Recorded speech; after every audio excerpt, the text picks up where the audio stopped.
How do you do, ladies and gentlemen? I'm your host, Truman Bradley. If you'll follow me to my demonstration table, you'll see something quite unusual.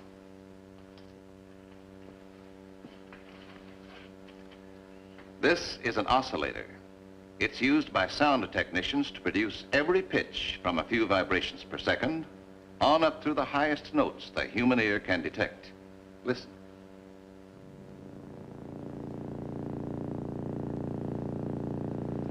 This sound is about 30 vibrations per second. Now, let's advance up the scale.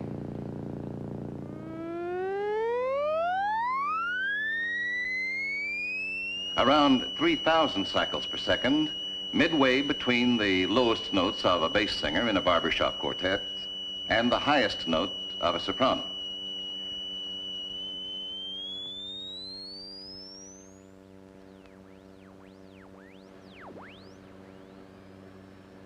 Up around 20,000 cycles, the sound seems to vanish. It's beyond the range of human hearing. Is the sound still there, or has it vanished?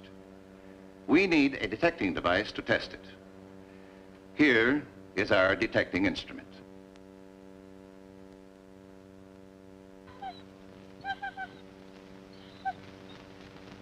Apparently, it hurts my friend's ears, although I cannot hear it. This is a chart of electromagnetic waves. Without a radio or some similar detecting device, we are never aware of them. They may vibrate as rapidly as 1,500 billion times per second. This narrowband, however, we can detect without artificial aids. These are light waves, and our eyes can detect them even though they vibrate hundreds of thousands of billions times a second. Beyond are the ultraviolet and cosmic rays, waves that enable science to diagnose and cure human ills, to learn about the structure of his own world and the nature of the universe. But are there undiscovered waves, waves whose properties we do not know? That is the theme of our story.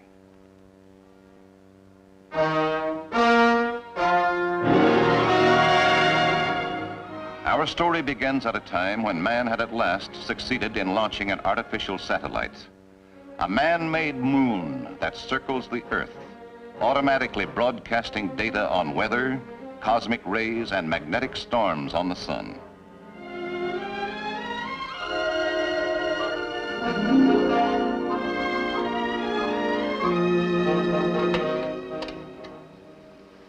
How's that for camera? Now, Doctor, which of the three satellites is this? That's number one. It travels in an orbit inclined at 45 degrees to the equator. I see. And at what altitude? 346 miles. I might point out that these pictures were made with the aid of a 20-inch telescope. I see. As our viewers will remember, the first satellites launched into space were unstable in their orbits. After several revolutions around the Earth, they swooped lower and lower into the atmosphere and burned like meteors. It was Dr. Milhurst's equation that finally enabled the engineers to place the satellites in a permanent, stable orbit.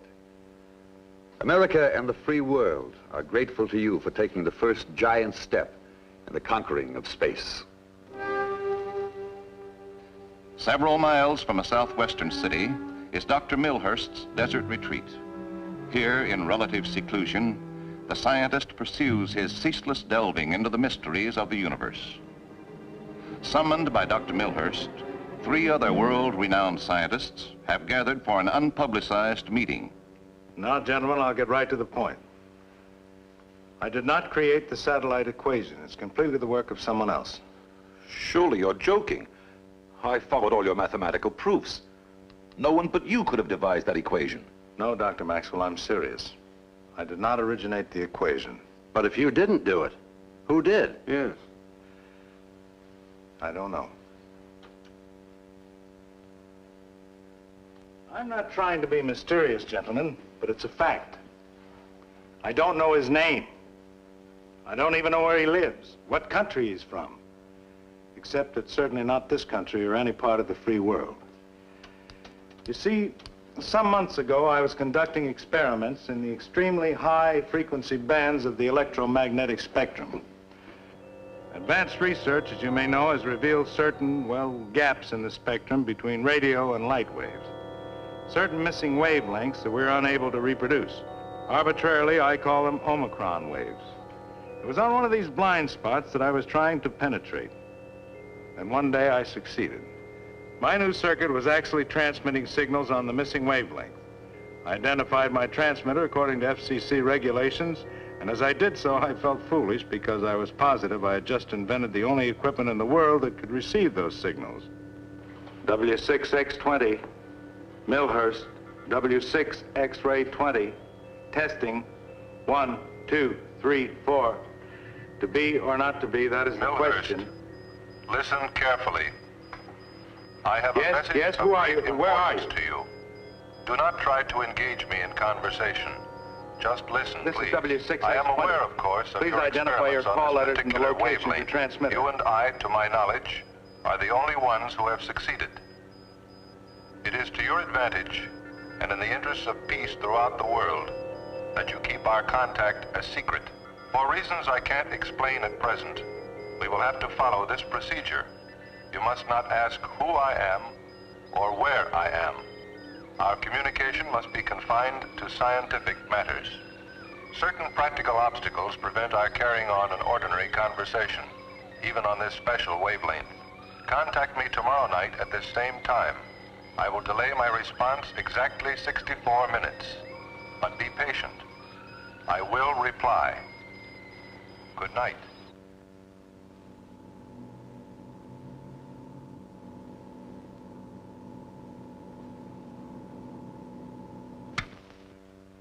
And so I followed directions and we conversed nightly, with silent intervals of about an hour each. The intervals, probably a precaution against being detected. Or to correct frequency drift, I know that it's necessary in equipment like mine, at least. He was friendly and kind and seemed deeply concerned with peace on Earth. He was firmly convinced that this country desired peace, and I think that's why he gave me the satellite equation. And you have no idea where the voice is coming from? No, but I think it's pretty obvious it's from some totalitarian country. Certainly. Or he would have given the equation to his own government. Suppose the secret police found out he was broadcasting information to this country. They'd force him to reveal the same data. Exactly. Yes.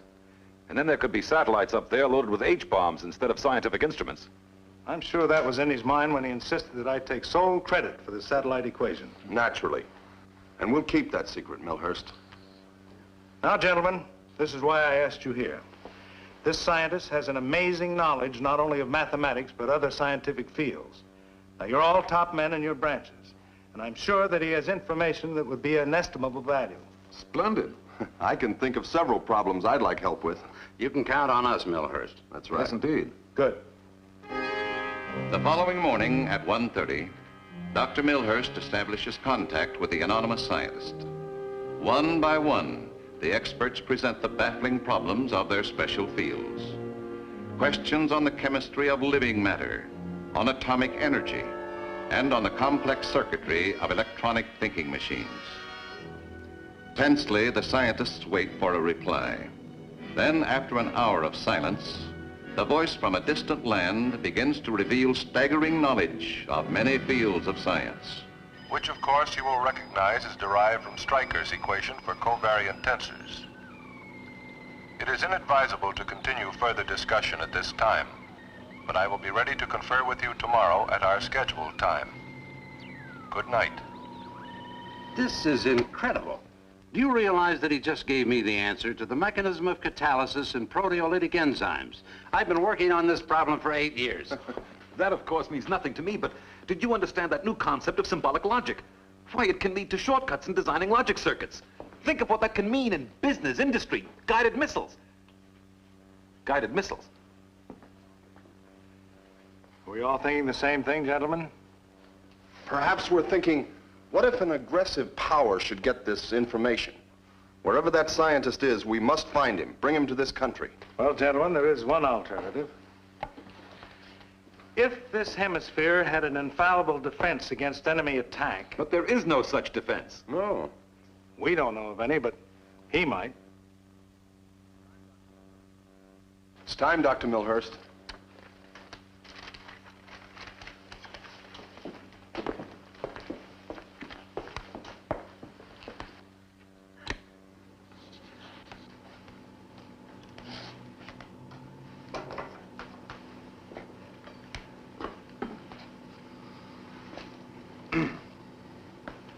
This is Dr. Milhurst. Repeat, Dr. Milhurst. My colleagues who are here with me again tonight wish to thank you. You have pointed out new avenues of research that have helped them to avoid experiments which might have proved unprofitable. We have a question of great importance we'd like to ask you, and we hope that you can help us. As you know, the intercontinental ballistics missile is the most powerful weapon that an aggressor nation could have. Flying at 5,000 miles an hour, they can penetrate the most elaborate of warning systems and discharge their hydrogen warheads before they can be intercepted. Now, the question is this: is it possible to build a device to detect these high-velocity missiles, or to build a counter-weapon to cancel out their destructive power? We'll await the usual interval for your reply. Over.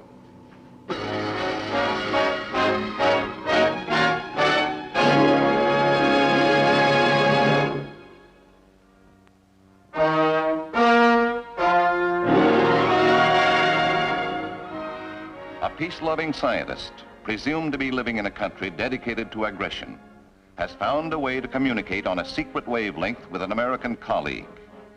4 of the nation's outstanding scientists wait anxiously for a message that could mean permanent peace for the world.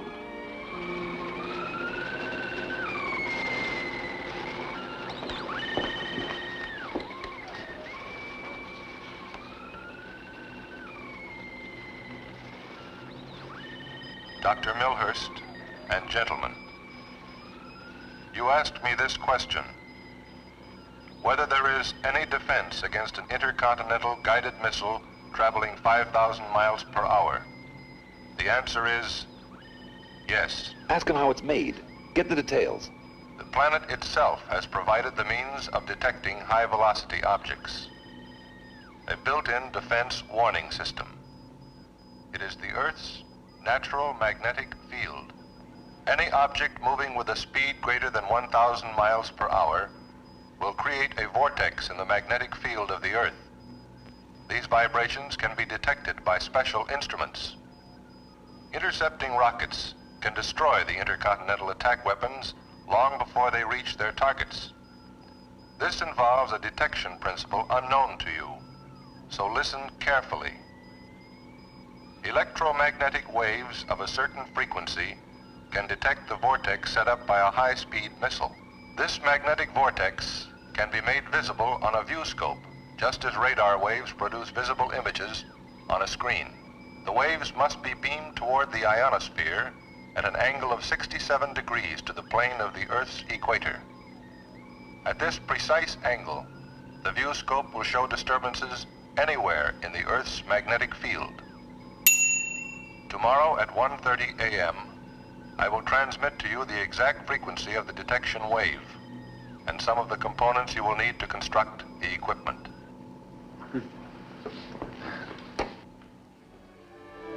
The following morning at the appointed time, the scientists begin the task of recording the bits of information transmitted from their anonymous colleague. Several nights later, All of the complex instructions have been recorded and details of the necessary components carefully noted. Many more hours are required to organize the information and transfer it to a master plan. Well, we've done all we can. Yes. I suggest we turn this information over to the Defense Department. I agree. I disagree. Gentlemen, we're not ready. Supposing we've made an error and our detecting device doesn't work at a time when our friend might not be available for consultation. Why not? Well, he may resent any premature announcement of his discovery. You're right. But what else can we do? Well, I'd suggest that we build a small working model here in the laboratory, test it, and then turn it over to the government. But that would cost a fortune, thousands of dollars. Well, I still have the Nobel Prize money untouched, and it should be enough for any equipment that we might need, and I can't think of a better way of spending that money. Expensive electronics equipment is brought into the lab and modified to conform to the specifications dictated by the unknown scientist. After weeks of work, the magnetic screen is ready to be tested.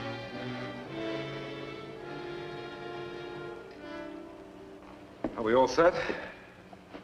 Well, the beam is adjusted, angled at 67 degrees toward the equatorial axis. Then we're ready.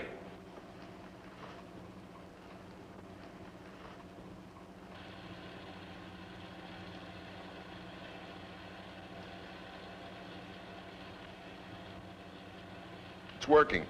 Well, we can't be sure yet. Right now, we're scanning the western hemisphere of the Earth, from Greenwich to the 180th meridian. But there's no blip, no object on the screen. Look!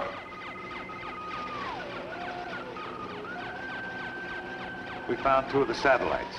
How do you know the satellites? I don't know. We'll check the instruments. Let's see. The lower one is moving northward up the 75th meridian toward South America. Velocity, 17,000 miles per hour. Altitude, 346 miles. That checks. It must be a satellite. The other one is on a heading of 45 degrees to the equator over Mexico. Velocity, 16,950 miles per hour. Altitude, 462 miles. Link this up with a computer and we could pinpoint where they were at any split second. There's the third one. I'll get a fix. Those satellites move 3 times as fast as an intercontinental missile would. If we can spot the satellites, we can spot anything... Wait a minute. This is strange. That's not a satellite. Its vector is upward and accelerating. Let's see. By its coordinates, it's over south-central New Mexico. New Mexico. Excuse me, gentlemen, I have to make a phone call.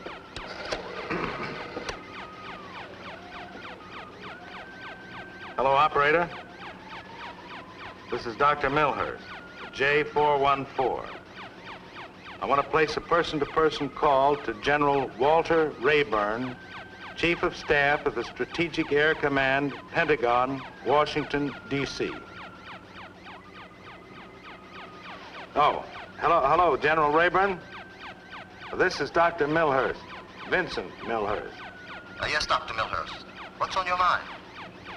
Well, I thought you might be interested in knowing that there was a rocket fired off at the White Sands Proving Ground a couple of minutes ago. To be exact, 8:41. You wanted to tell me? What's this all about, Doctor? What are you doing at White Sands? Well, I'm not at White Sands. I'm at my home in Radcliffe, over 1,000 miles away. Just thought you might like to know about the test. I know about it, all right. But how do you know about it? That was a secret test. Oh, the secret test, huh? Now, you stay there. I want to look into this. Right. Within 30 minutes, a plane had taken off from Bowling Field. Its chief passenger, a concerned and astonished general.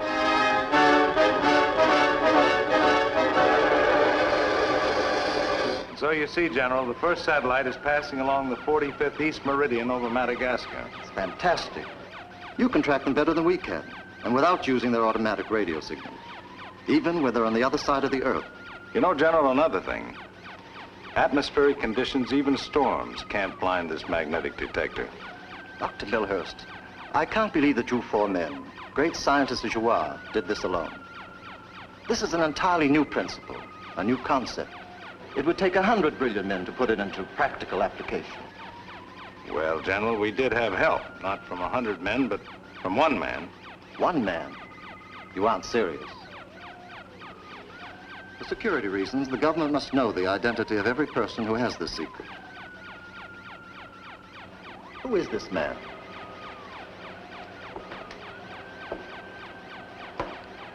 General, I'd like to have 24 hours before I give him my answer. You see, a life, a very important life, is involved. Very well. It appears I haven't much choice. Thank you, General.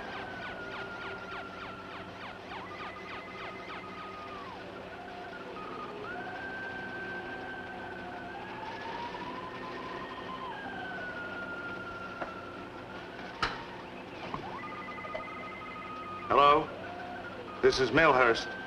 Repeat, Dr. Milhurst. The experiment was successful. The information that you gave us worked perfectly.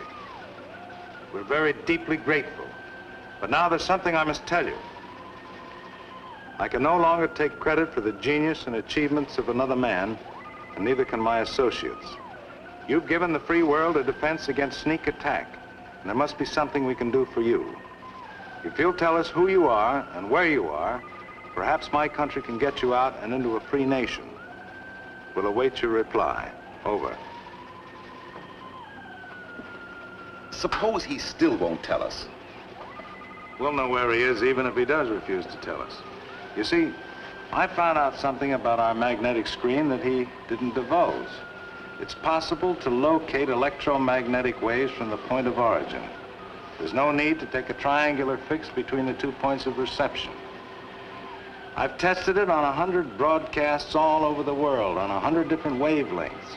Even if he were in Tibet, we could still pinpoint his transmitter within 1,000 yards. Milhurst, that would be half the battle. If we knew where he was, our government agents could work out a plan. He could contact the underground in this foreign nation. It would take time, perhaps, but it could be done. It must be done.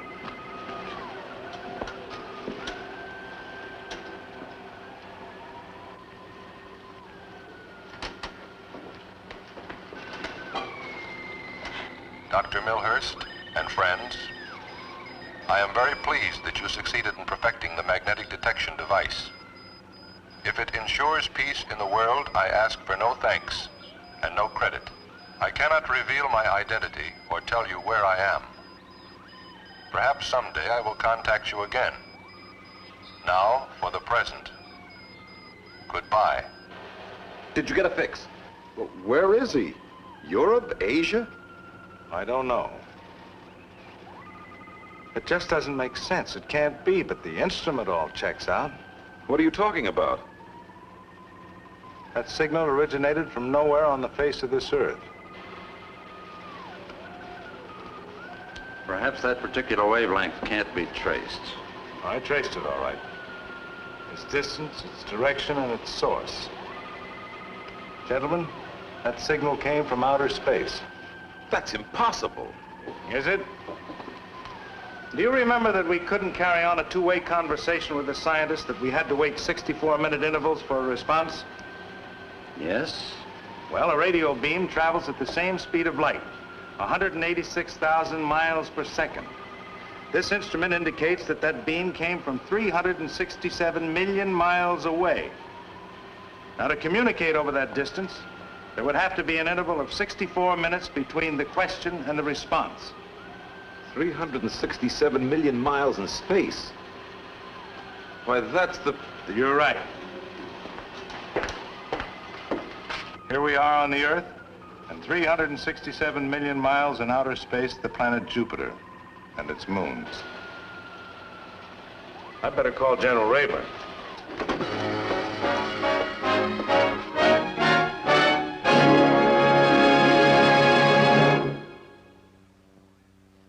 Our story, of course, was fiction. But since man is now reaching out into space, is it not possible that on other planets, other intelligent life is also reaching out? Perhaps somewhere in the vast electromagnetic spectrum, someone is waiting for us to tune in. I'll be back in just a moment. I hope you enjoyed our story.